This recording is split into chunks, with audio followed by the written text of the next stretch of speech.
Hey y'all, how are you doing? I'm great. Thank you so much for asking. It's me, Kim, and I'm back for another video. Today we're going to talk about the evolution of the gold digger trope. I've been thinking about this topic for a minute, ever since I finished Sabrina Strings's The End of Love, Racism, Sexism, and the Death of Romance. It is a book that I have referenced before. It is good, but it is depressing. Girl, if you are on the dating apps right now, do not read it. If you are trying to find a suitor, do not read it.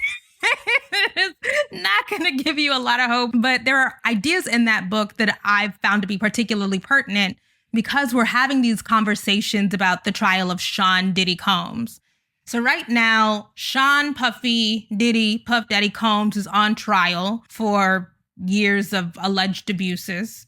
And the center of the conversation is about his relationship to Cassie Ventura. Cassie has taken the stand. She's provided deeply distressing testimony about abuse, violence, manipulation over the course of over a decade.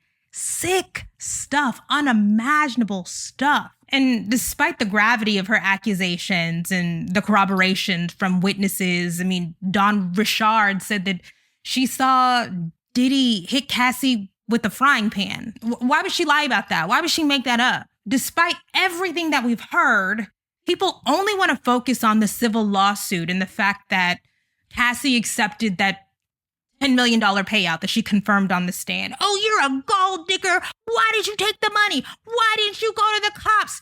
Do y'all know that there would be no criminal trial right now without that civil lawsuit? Do y'all understand that is the impetus for this entire thing? What are y'all talking about? But it is much easier to focus on the scheming, conniving woman than it is to talk about the society that makes a Diddy and his alleged abuses possible. I have to say alleged because he hasn't been convicted of anything. But now, if we're talking about Cassie, we got to keep a couple of things in mind. Clearly, her racial ambiguity and her status as a conventionally desirable woman give her a credibility, a trustworthiness that most Black women simply aren't going to get. The fact that she's visibly pregnant and her husband is there with her gives her credibility. So she is racialized, she is objectified, she is exoticized all at the same time. And we got to talk about the privilege because there's a lot of privilege there. But we also have to talk about how that objectification via being exoticized provides a lot of opportunity for sexist exploitation. What we consistently see is the real and perceived protections that beauty affords do not insulate women from the death grip of misogyny. Patriarchy discriminates. Yeah, it stratifies. It chooses who lives and dies, but it's always there. In today's podcast episode, I want to dive into why the gold digger stereotype persists, how it is uniquely weaponized against Black women. And of course, like I mentioned, we're going to draw on Sabrina Strings's incisive commentary from The End of Love. By the way, shout out to Strings. You know what else she wrote? Fearing the Black Body, another banger. We'll explore the historical precedents from Robin Givens's vilification in the 80s to the welfare queen myths of the Reagan era. I really do want to unpack how this myth functions, not just as casual misogyny or a good time or a fun song, but as a deliberate racialized attack designed to undermine women's autonomy and credibility. Cassie's case tells us a lot. But what it makes painfully clear is that wealthy men have the ability to use their money to lure in women, but also to coerce them, to harass them, to intimidate them for years. That's what makes that gold digger stuff so peculiar. Did y'all hear about the testimony from Cassie's mom? Okay, Cassie's mom testified that in 2011, Diddy approached her because Cassie had left him and said, I am going to release a sex tape of your daughter unless y'all give me $20,000. Now, I went and looked this up because I was curious. In 2011, he was worth $500 million. He went to this girl's parents and said, give me $20,000, nothing to him. Cassie's mother testified that she and her husband took out a home equity line of credit and wrote him a check. Now, if that ain't coercion, So what we see is more resources, more status, more public recognition allows abusive men more space, more opportunity, more time to continue that abuse and harassment almost unchecked. They can scale it up basically infinitely. That is a much more pressing conversation than the gold digger conversation. Are y'all okay? None of this is about Cassie or Diddy. It's about a deeper, enduring cultural script. It's about how this understanding helps us to challenge those narratives and to be much more mindful about how we navigate the world and offer our empathies, our sympathies to all kinds of survivors, not just the ones we think are cute or glamorous or talented. So let's unpack it. Sabrina Strings helped me to work through how my internalization of certain kinds of romantic ideals has caused a great deal of suffering and continues to cause suffering. And I wanted to come back and talk about another chapter in the book that I thought was particularly illuminating. This is let me look. It was chapter 3, Black Women Are Not to Be Trusted, gold diggery. Now, why was I into this? Because gender wars conversations, as I say all the time, are class anxiety conversations. Gender wars conversations are status anxiety conversations. And that stuff often gets put on the shoulders of Black women. Y'all are too materialistic, too transactional. Y'all are essentially gold diggers. And I appreciated that Sabrina Strings took some time in this chapter to work through the history of the gold digger trope and how that ain't been Black women. It's never been Black women. 99.9% of Black women have never had the opportunity to be gold diggers. Are y'all serious? But why, despite that fact, has that been attached to it? And so that's what she's going to explore.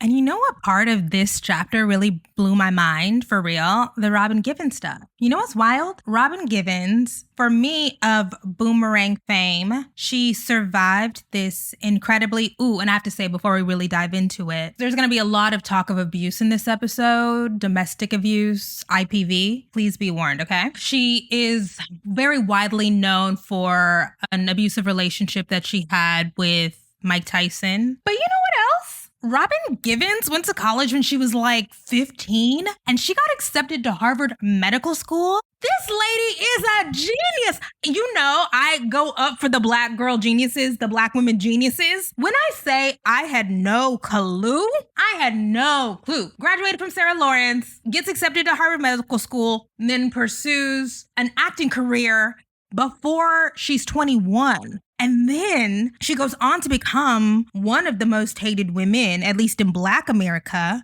because she's branded a gold digger, branded an opportunist, branded a manipulator, because she fell in love and stayed for a time with a man who was, quite frankly, beating her ass. Her name became a shorthand, if we're to believe Sabrina Strings' account, for manipulation, not because of what she did, but because of what she represented. There is an inherent suspicion of beautiful, and she is gorgeous, visible, successful, well-composed women. I think that is a part of it. While there is simultaneously a derision of the quote-unquote ghetto Black woman, I think that Black women who are too composed, too restrained, I don't want to use the word articulate, that's so cliche, but careful in the way that they express themselves, they get it. I constantly have to check myself on this too. Sometimes I'm like, it's given robotic, but then you have to understand why it's robotic.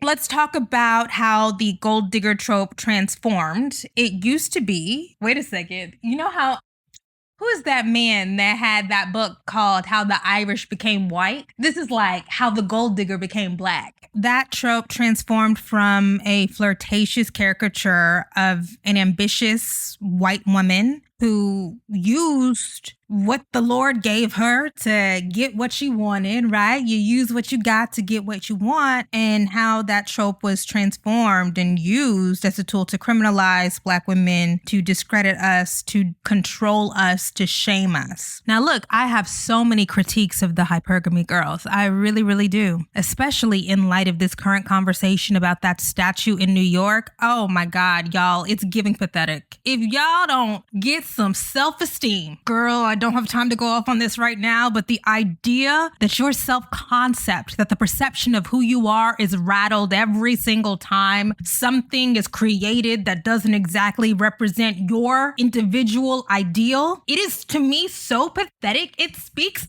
very poorly. I'm gonna say, y'all worried about poor representation? To me, poor representation of Black womanhood is crying every time a painting, a TikTok, a sculpture gets put up and you don't think it makes Black women look absolutely beautiful. If you cannot withstand that, to me, that's poor representation, because it is a psychic fragility that I respond very negatively to. It's also emblematic of very bad taste and low cultural and artistic literacy. I do not like that at all. But I understand. I'm sorry. I'm sorry. I went off on that a little, but I understand.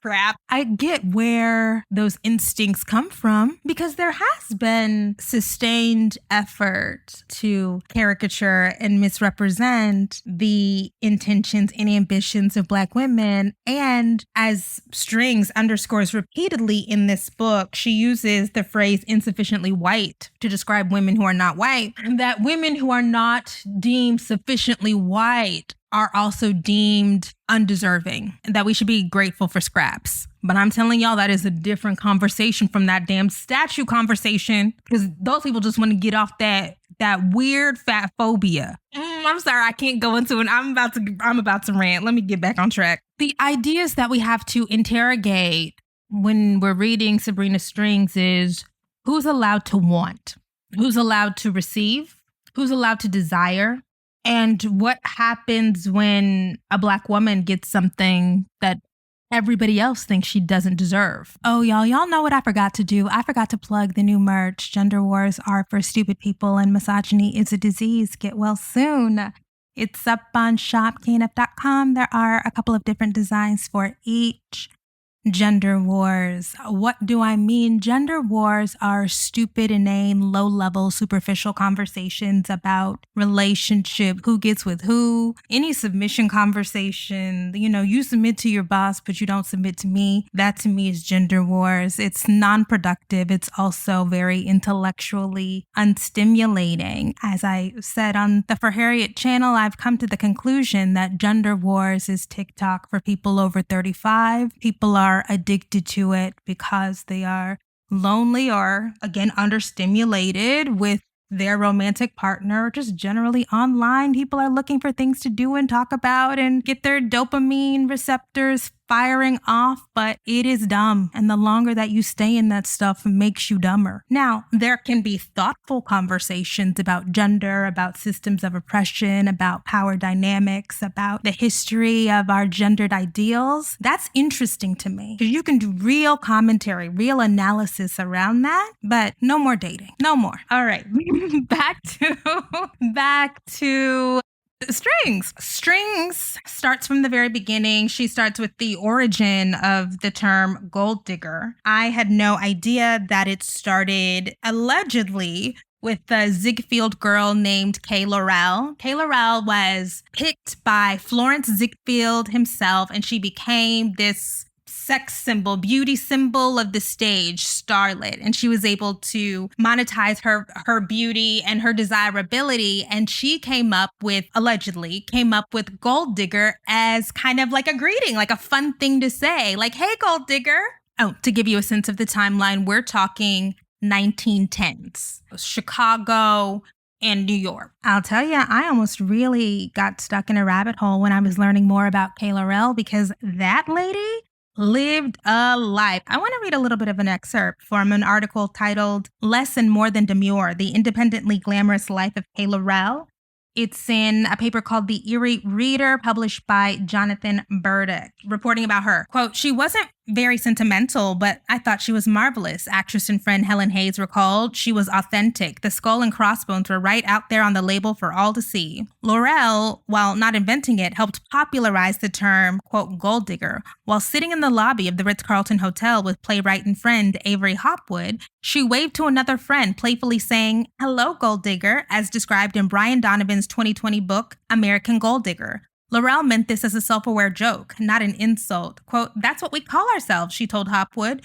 Who'd never heard the term? You men don't give something for nothing. Why should we? Hopwood enjoyed the exchange so much that she spent 5 weeks writing the script for The Gold Digger, about 3 showgirls living in Manhattan. It ran for nearly 300 performances on stage, grossed nearly $2 million, and was adapted as a motion picture. Soon Laurel began prepping for her second year with the Follies. An elaborate set was built with the spectacular sight of a pool of water, flanked by thick shrubbery and 2 large golden elephants. Emerging from the water was Laurel as Greek goddess Aphrodite. She was also now making considerably more money. When rumors circulated that she was getting married, she denied it.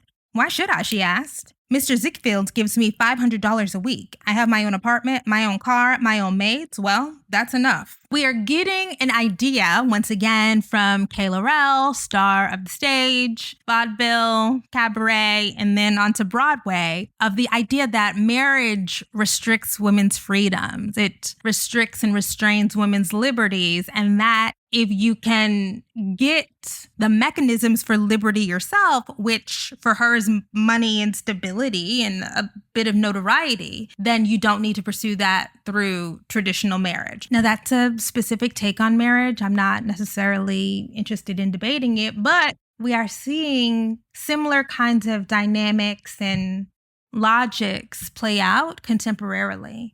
Man, if you have any time, do a little bit of deep dive on her, because tragic life, short life, but really interesting. And do you know how this woman died? She died giving birth at 36. Very fascinating, because we are having these current conversations about birth, maternal mortality, abortion, healthcare. I mean, everything's the same. I mean, that's, as you get older, you realize we're just going to be debating these same ideas and ideals, I guess, for eternity, I guess. I cut off the beginning of her quote. She said, "You men capitalize on your brains or your business ability or your legal minds or whatever else darn thing you happen to have. So why shouldn't we girls capitalize on what nature has given us, our good looks and ability to please and entertain men? You don't give something for nothing. Why should we?"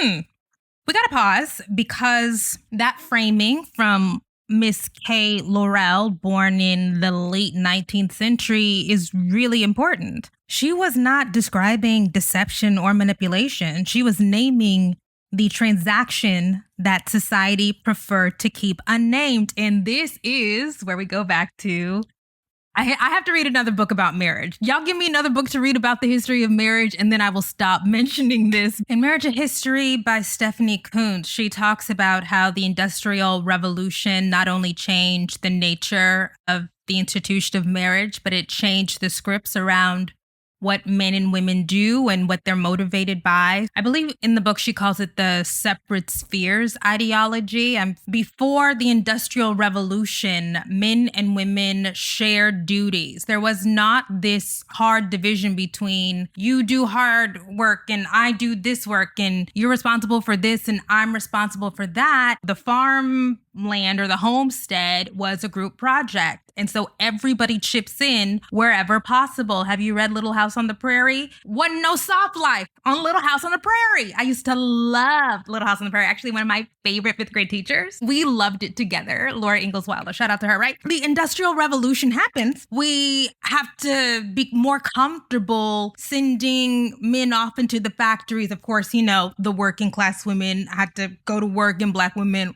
were always working. So that's why it's called the cult of true womanhood, the cult of domesticity, because only a certain kind of woman could be the genteel, seductive woman. Both genders had to play into this mythology, but it was particularly important for men to play into this mythology because they had a certain kind of role that they needed to uphold, okay? The transaction Kay Laurel was naming, the you use what you have to get what you want, and I'm using what I have to get what I want, and hopefully we can meet in the middle, but sometimes we don't, and that's fine because I'm still gonna get mine.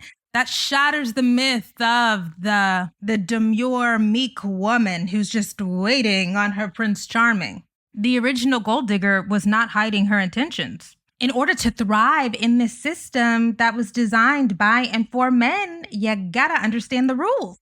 But if you understand them too well, they don't like it. To me, this whole entire thing is about who is permitted to name the transaction and who has to pretend like they're operating solely from a place of romantic love. But still, the early 20th century white woman gold digger was not the villain. If you look at those movies, a very famous movie about this, Gentlemen Prefer Blondes. Gentlemen Prefer Blondes, starring Marilyn Monroe in the classic movie musical number Diamonds Are a Girl's Best Friend, where she's wearing that pink number and the men are flanking her. That's the gold digging anthem. A kiss on the hand may be quite sentimental, but bitch, it's not enough. That was Marilyn Monroe. The white ladies were oppressed, but this was an area where they could play up or at least laugh at their ambition publicly and not be scorned. Oh girl, I forgot I'm supposed to be reading my highlights. Here's a good one. Strings writes, when gold diggers in the popular imagination were white, their behavior was met with public finger shaking and tongue wagging, to be sure. Still, there was a certain playfulness. Rarely, if ever, were white gold diggers characterized as plotting to cold-bloodedly hollow out a man's economic reserves. But wait a minute. I'm thinking about this now, and it struck me that both Kay Laurel or Laurel, don't know how to pronounce it, and Marilyn Monroe died in their 30s. And their deaths were tragic. Marilyn Monroe died of an overdose, and Kay Laurel died giving birth in a hotel room by herself because the man whose baby that she was carrying was still legally married. And so there was some separation. They still, because they chose to be openly transactional, because they are women who knew what their beauty was worth and what it could get men, they were punished. There was shame and stigma and ultimately tragedy associated with that. This is the stuff where we really have to be thankful and grateful that there are other options. I'm about to go off on a tangent. Have y'all read up on Donald Trump's press secretary? What's that lady's name? I'm sorry, I gotta find it real fast. Caroline Leavitt. Caroline Leavitt is 27 or 28, married to a 60-year-old man. Reports say he has an estimated net worth of being a billionaire or something like that, but who knows? But he is a rich man. Listen to her talk about it because I'm so fascinated by this narrative. And then I've read things about it. She meets this old-ass man, older than her parents, when she's mid-20s. To my mind, and this is alleged, okay, they start hooking up. She gets pregnant because he's an old ass man. He's like, oh, I guess we gotta get married now. And now they're married. And of course, they did get married after she had the baby. Okay. You know, shotgun wedding for sure. But now she is a woman in her late 20s with no lips, married to this old ass man. Look at that man. Look at him. I'm shocked every time I see it. But he is rich, and her baby will never have to want for anything. And because he's in the cruise control retirement age of his career, he totally supports her going off and being the press secretary, which is very demanding. There's an exchange. You know, she tries to say in the interviews, oh, we fell in love. Girl, you got knocked up, and you're anti-choice. You had to make it work. At any rate, Caroline Leavitt and the fact that there's not more scrutiny about that entire situation, I do believe it exemplifies the kind of push and pull culturally that Strings talks about in the book. There is an ambivalence.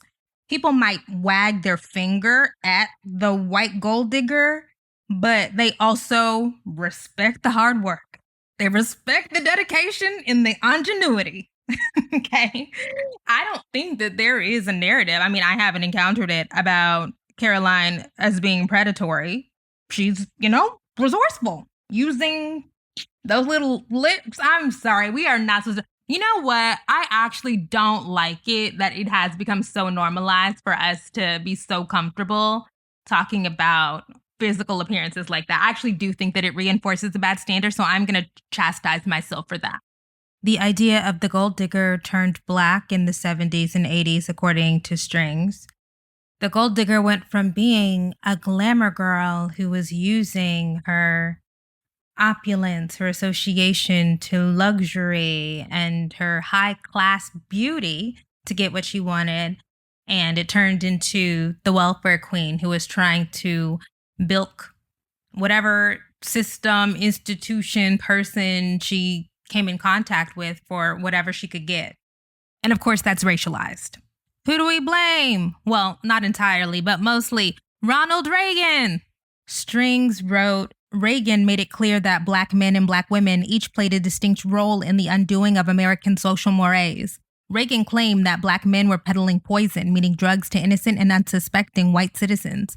Black women, he contended, were another type of threat. They were fast becoming a public charge. This was another way to reaffirm the fact that Black women, especially poor Black women, were unworthy of the feminine ideal. They were not worthy of being taken care of, either by the state or by a romantic partner. They could only be parasites.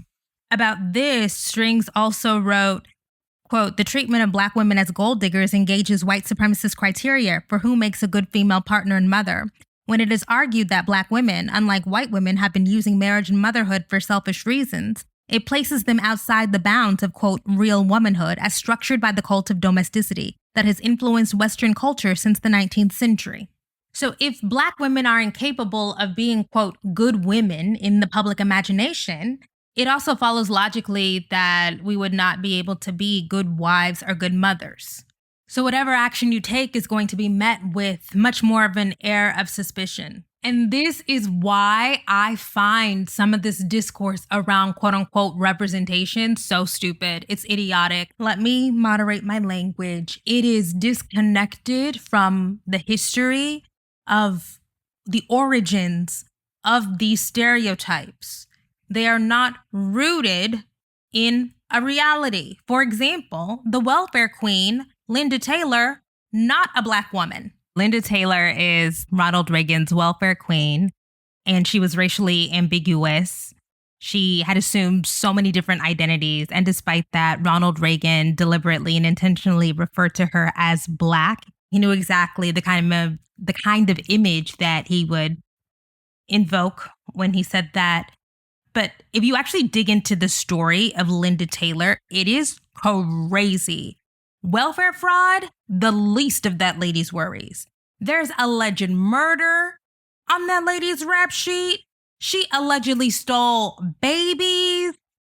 Let me go to Strings. Strings observes her passability, her near white sufficiency inevitably made it possible for her to bilk her white male lovers in the government system of social support. Exactly. She wasn't caught because she had what the old folks call the complexion for protection. Because Reagan had firmly labeled Taylor lazy, greedy, and Black in spite of her racial ambiguity, several representations of her, the so-called welfare queen in the popular media, presented her stereotypically as heavy and dark-skinned. Exactly. The prototypical welfare cheat that Ronald Reagan made a whole speech about was not a Black woman, or not a woman who identified as Black. But when you think of a welfare cheat, you think of generally poor, dark-skinned, overweight Black woman because it serves the needs of the public imagination to say this type of woman equals that. You don't undo those caricatures by being so self-conscious about every single little thing. It can't be a tweet. It can't be a picture. It can't be a painting. It can't be a sculpture. It can't be a statue. It can't be a movie. You guys, that does not undo it because that did not create it. And by it, I'm talking about the untrue, intentional, and inflammatory misrepresentations of Black womanhood that are invoked to marginalize us. I think it is actually important to call out bad actors, but to respond like this to every single thing that triggers the littlest bit of insecurity, that is so destructive. Let's take Kamala Harris, for example. Kamala Harris being a mixed race woman, that did not insulate her from having the welfare queen stereotype invoked. When I heard during the campaign last fall, J.D. Vance associate Kamala Harris with being a welfare queen because she had been a public servant for 40 years or however long, that's how you know.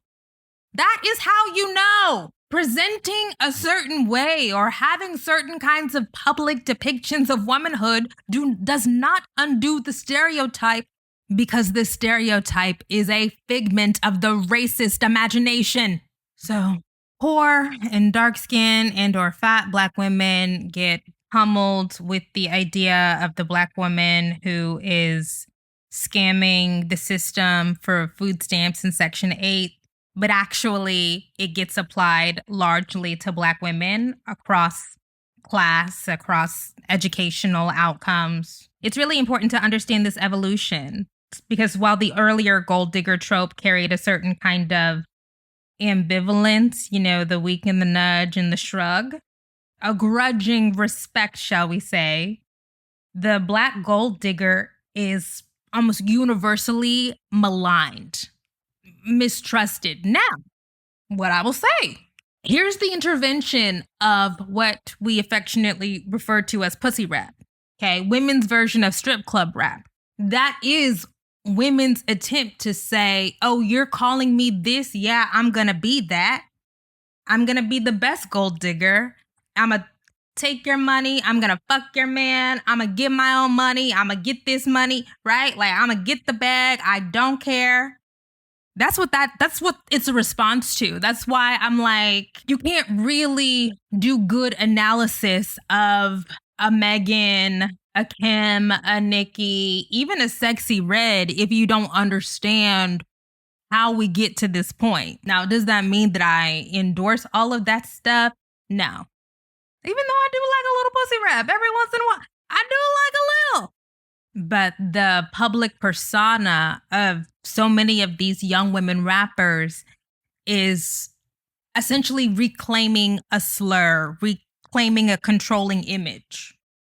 Now, I think we've had enough. I'll be honest with you. I think we've had enough, but we do have to understand the origins.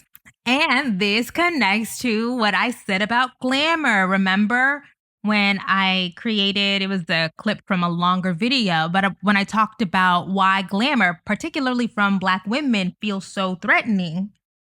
For white women, it can be a tool, even though we do see now increasing suspicion of the glamorous white women. Why is that? Because white men are poor. That's why. But for Black women now and in the past, that glamour, being too well put together, as I mentioned earlier, too articulate, too stylish. It is reflection of a cunning, a conniving. Obvious, overt glamour, when men are talking about, oh, I hate those beats, I hate the BBLs. Yes, a part of it is transphobia, like 100%. Like, you cannot deny that. But a part of it is also, why are you trying so hard? Why are you trying so hard? There's a suspicion of that. What's going on? And I alluded to this earlier, but I was particularly fascinated by the Robin Givens example because it does tell us that you can never be good enough. Robin Givens did exactly what she was supposed to do. She got beat up. And by the way, Mike Tyson acknowledged that he beat her. There was this very famous sit-down interview with Mike Tyson and Robin Givens. I think he's 23 at the time. She's 24, maybe. I think she's 24 and he's 22 at the time. And he's one of the most famous people in the world because he's heavyweight champion of the world. And they both acknowledged that he has been abusive to her. And Barbara Walters asks Robin, why are you staying? I want to make sure I quote her correctly. When Barbara Walters in the 2020 interview asked Robin why she doesn't leave, she said he would be alone, and I don't want that to happen. He would have gotten so bad that I think maybe one day he would have been more deliberate and killed himself or hurt somebody else. It comes right out of the abusive man playbook. I just got finished rewatching this interview, by the way. That's why it's at the top of my mind. It's just a real fascinating piece of television. He never denied the accusations. There was a 1989 book called Fear and Fire, The Inside Story of Mike Tyson, written by his former friend, Jose Torres. Tyson is quoted as saying, I fought Robin in Steve Lott's apartment. She really offended me, and I went bam. She flew backwards, hitting every wall in the apartment. He went on to say, that was the best punch I've ever thrown in my entire life. I'm like, why? I also wonder how difficult it must have been for her mother to have been there. And in fact, her mother's presence gave Mike Tyson ammo and has given him ammo for all these years to say that Robin and her mother colluded together. I don't believe it. I'm sorry. I just don't think that there is any world in which a mother is colluding with her daughter to sit idly by and watch her daughter be abused by the heavyweight champion of the world in order for some money. I just don't see it. But it is easy, as we have mentioned before, because there's all of these cultural scripts around how toxic and conniving and scheming and scamming Black women are, that even when you are the clear victim, it's your fault for trying to get something, for trying to come up. Okay, let me go back to my notes. In 1990, Strings notes, Givens was featured on the cover of Ebony magazine, described as the most hated woman in Black America, and, quote, emblematic of the glamorous glacial gold digger. Black media, what is going on? You know, I went through a phase not too long ago of buying up all of these Ebony and Essence magazines. And in fact, I might get back on that because I am super fascinated about how, and Jets. I have a lot of Jets that I purchased from eBay. But I am super fascinated by how narratives of Black people in the popular press have transformed over the years. And I did look up this particular issue. It's crazy. Again, there is something to people wanting to see you suffer if you're not completely destroyed. And even after that situation, Robin was still kind of an it girl. So yes, glamour for some communities can be a weapon, it can be a shield, but for other communities, it makes you more vulnerable, more of a target. It's like trying to live up to the Hollywood ideal criminalized her. Strings, I wrote this down. Her glamour wasn't a bonus. It was the evidence used against her. So that Ebony magazine cover story is wild, capital W. But as what often happens in hip hop culture in particular, Robin Givens, as Strings underscores, became a punchline.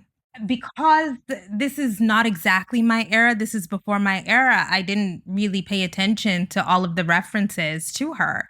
But they are in a lot of songs from a lot of different people.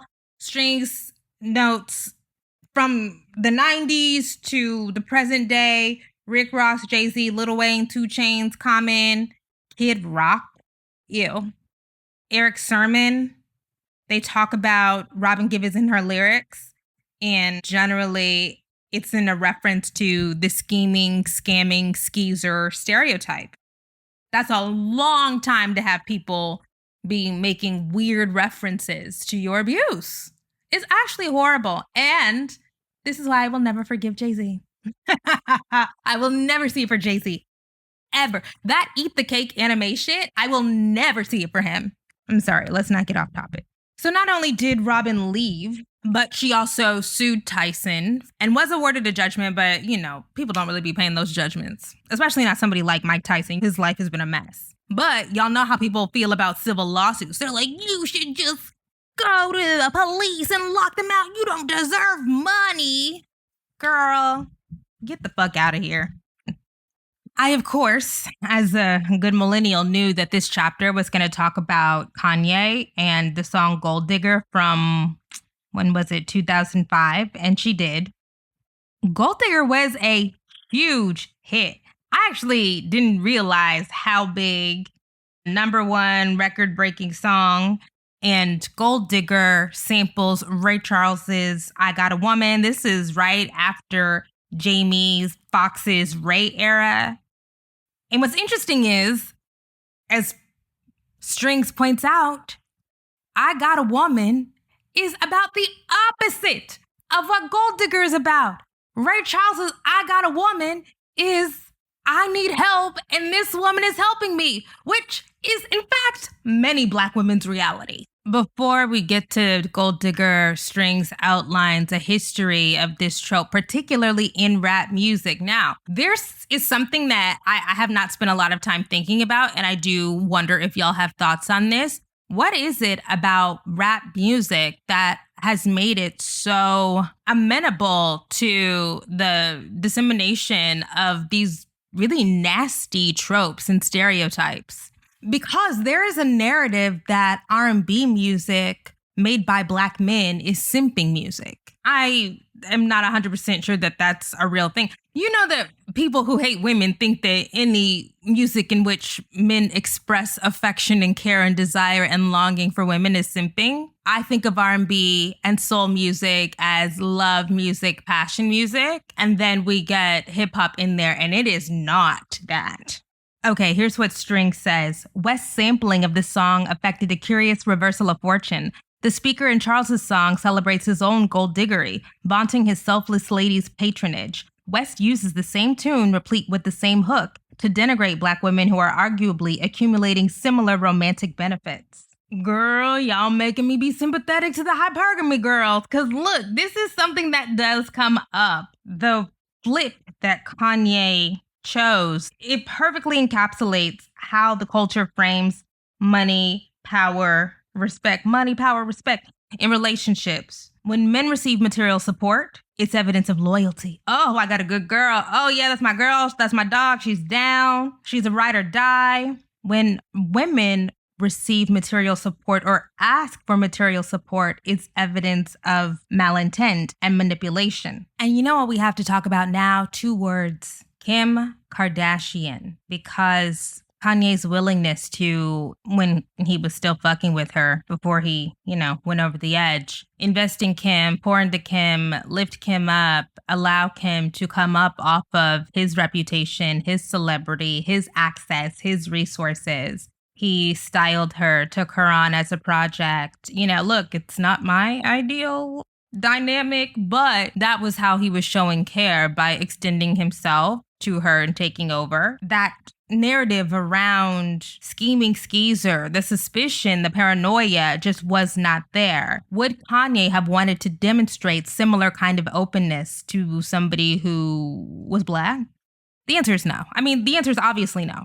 Non-Blackness absolutely protects Kim Kardashian and the others from accusations of parasitism, but they are also very careful in how they navigate that with their relationships with their Black exes. The way that that family engages with the Black exes is wild. It is so strategic. It is a clear positioning for the public because they want to be seen as good mothers. Kim leveraged her marriage into immense wealth.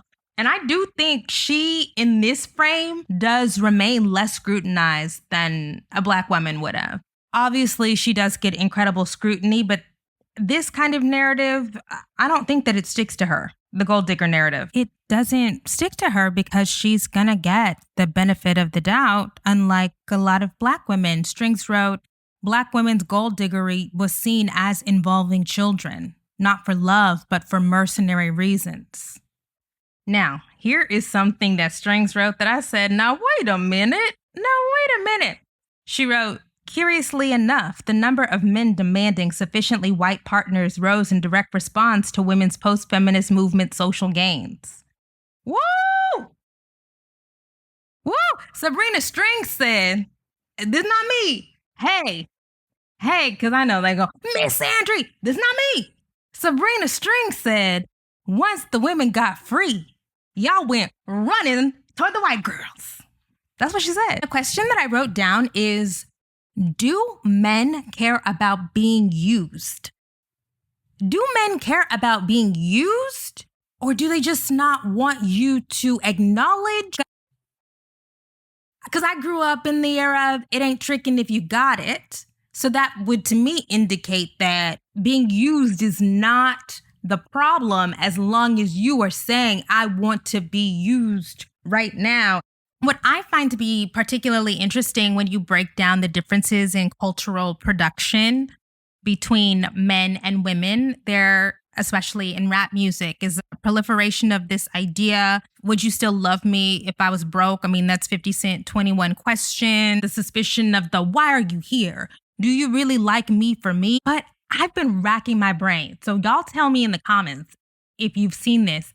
I cannot think of a song from a woman that's like, would you still love me if I were fat? If I stopped getting made up?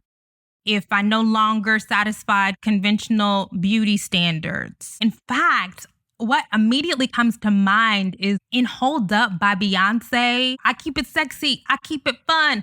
I keep it tight. I'm still trying to attract you. We're still fucking and you still cheated. Because women already know. We have been told since childhood that our value is conditional on youth, on thinness, on shapely body, on smooth skin, on pleasant temperament. There are lots of conversations about get ready for invisibility once you hit middle age, get ready for invisibility once you hit 30. This the wall, 35, the wall. Nobody's gonna want you. You're gonna be old and alone. You're gonna die. One form of currency is the accepted norm on which much of misogyny is predicated, and the other form of currency, women desire it, something that arouses suspicion and mistrust. These questions about, do you love me? Are you going to call me like you said you would? Is this your real phone number? If I had nothing, if I go broke, they stem from romantic insecurity. And insecurity is natural and normal, right?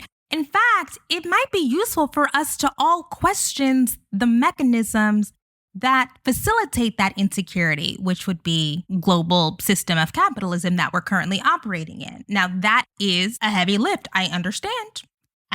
Most people are not going to get there. But instead of doing that work, it gets turned on. You're greedy. You want too much. Something Strengths doesn't talk about, but that I am deeply fascinated and invested in for obvious reasons, is the impact on the creator economy on the gold digger narrative. By that, I mean the entire social media landscape, blogging, influencing, TikTok, Patreon, and yes, OnlyFans. I've seen men use women's dominance in these spaces, their desire and ability to monetize their presence as further evidence for the gold digger myth. And yes, it is particularly nasty when aimed at Black women. I didn't come up with this moniker, but I am going to use it. We're going to call it the OnlyFans fallacy. That is the idea that Instagram models or OnlyFans girls, that they're choosing to profit off of images of their body or sexual material is evidence that those particular women and all women in a group, because we implicitly support it, that we are degenerate gold diggers. Men aren't fundamentally bothered by sexual content or exhibitionism or nudity. They're mad that they're cut out of the deal. They're troubled by autonomy. We see men all the time in every space imaginable. Dude, the president of the United States just talked about Taylor Swift not being hot anymore, right? Objectification of women is the norm. It is ubiquitous. It is actually wild to see Donald Trump do typical internet troll stuff, which is objectify a woman, denigrate her looks in order to assert dominance. That happens all the time. But again, Taylor Swift can't be controlled by Donald Trump saying he doesn't want to fuck her. But the rhetoric, the speech act, is a way to put all women, not just Taylor the individual, in their place. It is wild as hell to see the quote unquote leader of the free world engage in these kinds of power struggles. But it's much more fascinating to think of why. Because white men, because of their frustrations, are beginning to treat white women the way that Black men treat Black women. And that's the tea.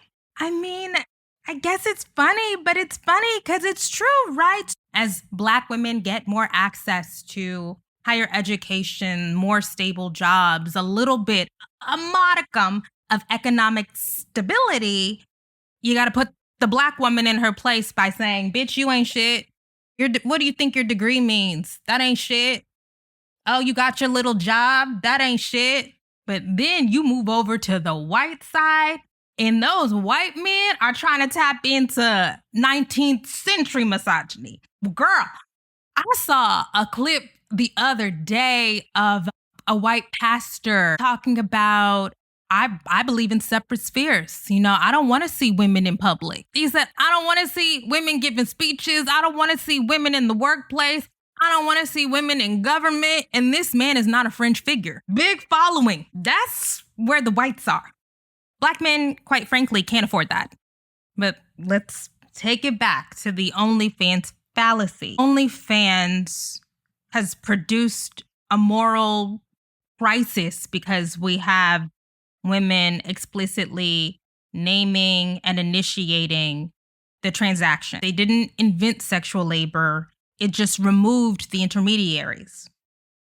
It is not lost on me that this turn against pornography, which I'm not even 100% opposed to. I think that children, developing minds, should not be exposed to pornography. I do think that the access to pornographic material, particularly for peoples whose brains are still forming, is catastrophic. The same way I think that exposing them to social media is catastrophic. The same way that exposing young men between the ages of 18 and 25 to gambling is catastrophic. But I cannot deny that this sudden turn against porn as the moral downfall of Western society is the result of more women being able to jump into the marketplace. And it's not even that they're succeeding.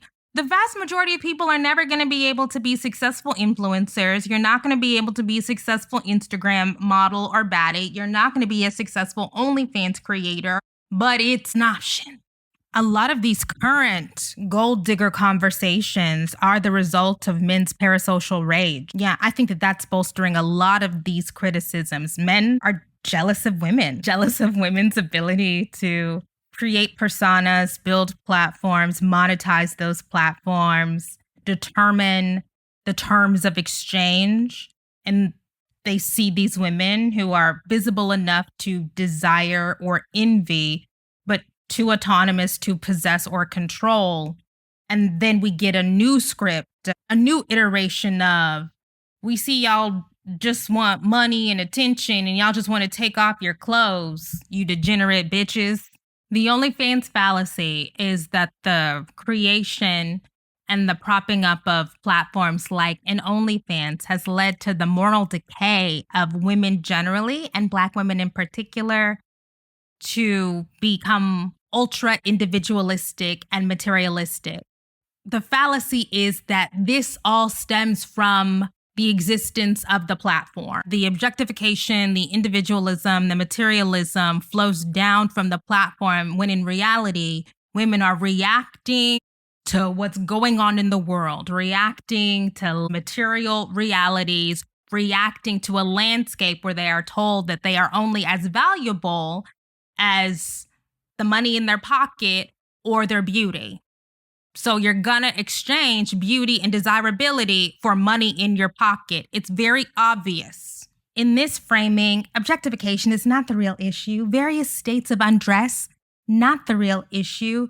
Trying to make money off of the beauty, not the real issue. The agency is the issue. Utilizing those things to create your own self-sustaining income streams means that you can afford to be less dependent and more demanding. Connect the OnlyFans fallacy with the conversation about glamour. It's, are you making more demands? Are you accepting fewer inquiries? Are you giving fewer people a chance? How are you engaging?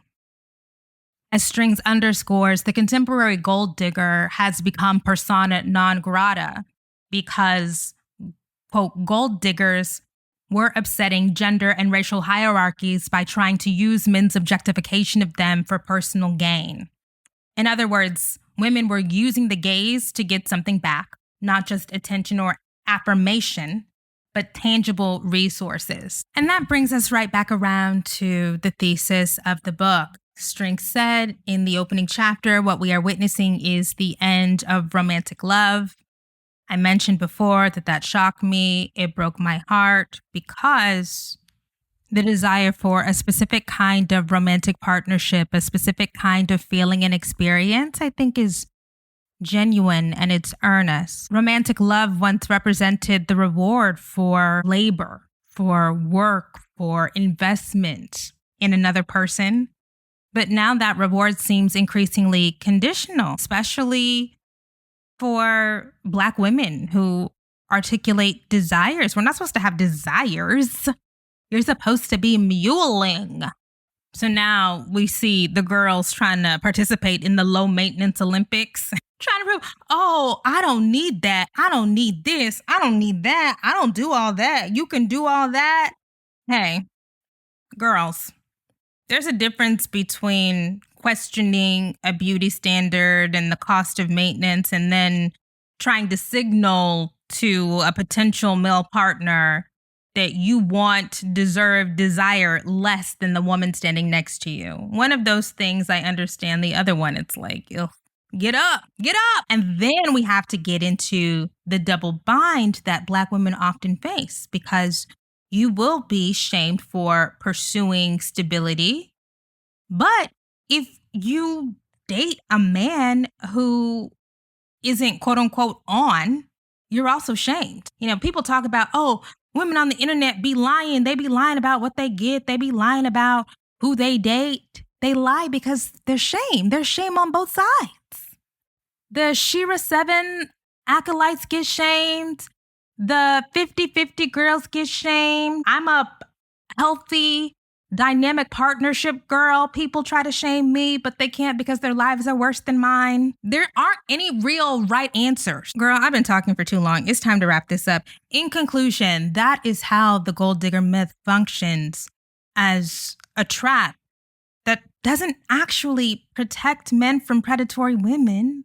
No, it just puts into the atmosphere this cultural script about training women to minimize their needs, distrust their worth, accept less than they feel like they are owed or deserve, forego reciprocity. And of course, that is not to say that men don't deserve to have their needs met in a relationship. I say this all the time as a Hooksian. Hook says over and over again throughout her work that we have to run toward the ethic of mutuality, where everyone's desires are honored, even if those desires cannot be immediately met.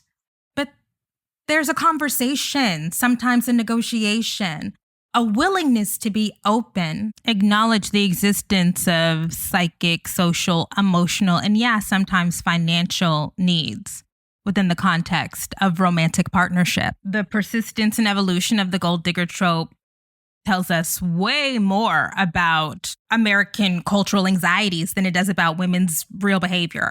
We're just in a particularly treacherous time because things are shifting underneath our feet and in the world so quickly. In the meantime, we can know the history, recognize the trope, and understand when you're being manipulated by cultural narratives that are designed to keep you grateful for scraps. As Strings underscores time and time again, a primary function of a lot of these cultural narratives is to discipline anybody who decides to step out of their prescribed role. You use the controlling image, you use the trope, you use the stereotype to say, you don't want to be that, do you? No, you're a good woman. You don't want to be that unless you are bad, unless you are deviant, unless you are ghetto, unless you are ratchet, unless you are uppity, unless you are entitled. Are you? And that's where we are. I keep trying to end this, but I just keep having more thoughts. That's it. That's it for the day. I will see y'all next time. Bye.